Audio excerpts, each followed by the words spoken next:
Hi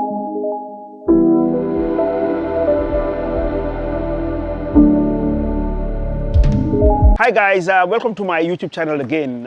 In the last episode, I spoke about my vision and also how destiny led me to Port Harcourt and met the River State government and a land identified in Transamadi for what would now be the RIVTAF Golf Estate. In today's episode, I'm going to discuss, now that a land has been identified, what do you do? So what we do now is first to establish a local company. Now, in establishing a local company, what you do is please always make sure that you put in local content. You don't know it all. You're coming into a foreign land. So what I had to do was to consult with Chidi again, late Chidi Izwa, that look, I want to identify very credible men or women of integrity that I can bring on board, who will be investors and also will also add value to the business. So Chidi invited engineer Basil Omi, who later became the chairman of TAF Nigeria Homes, and then engineer Mutu Sumunu and engineer Mamutuku. I also invited my longtime friend and lawyer, Dr. Tisi Osanakpo, SAN, who lived in Port Harcourt. So we got these four people as investors, as directors, plus Mr. Alpha Barry, who introduced me to set up TAF Nigeria Homes. Now, once you set up a local company, what you need to do, obviously, you need to raise capital. And as investors, we initially need to bring in the initial capital. So the initial capital was raised by these shareholders. Once we raised the capital, now what we needed to do is to have the company registered. So the company was registered as TAF Nigeria Homes. So under this entity, we started negotiating now with the River State government. First, what do? You sign an NDA. We signed an NDA, which means a non-disclosure agreement. A non-disclosure agreement is done so that all the confidential and sensitive information that you share in terms of documents, it is kept confidential because it's quite sensitive, only between the two parties. So we signed a non-disclosure agreement before March 2012.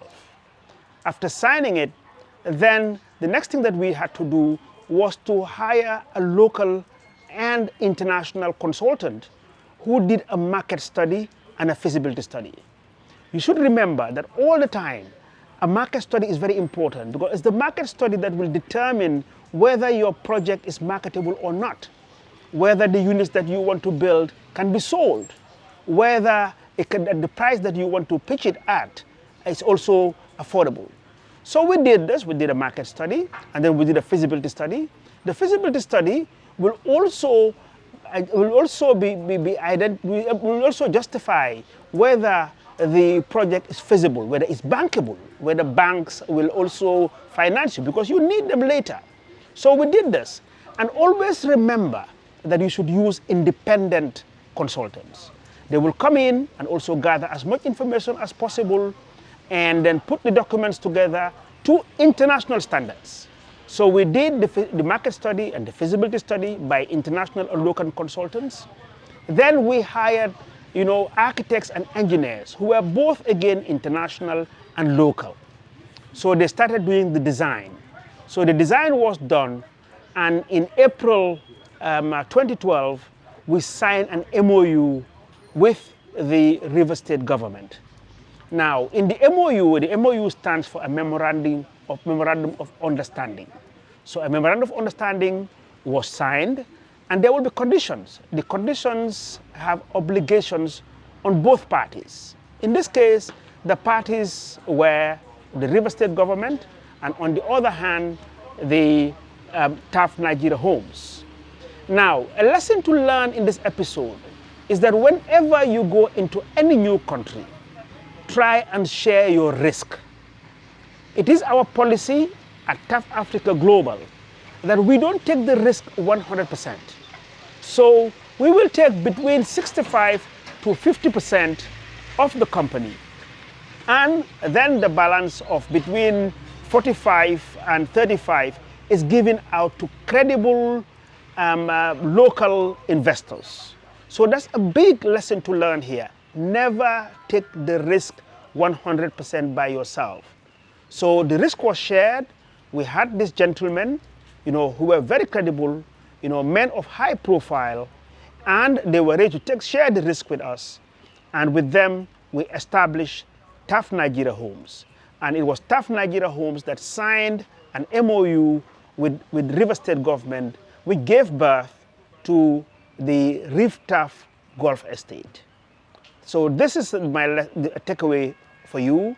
Always share the risk. Always take local content. Local content is important because you never know it all. You need to rely on people who are on the ground, who have had experience, who are men of integrity, whose knowledge and credibility will give great value to this new business. Thank you very much, ladies and gentlemen, and see you in the next episode.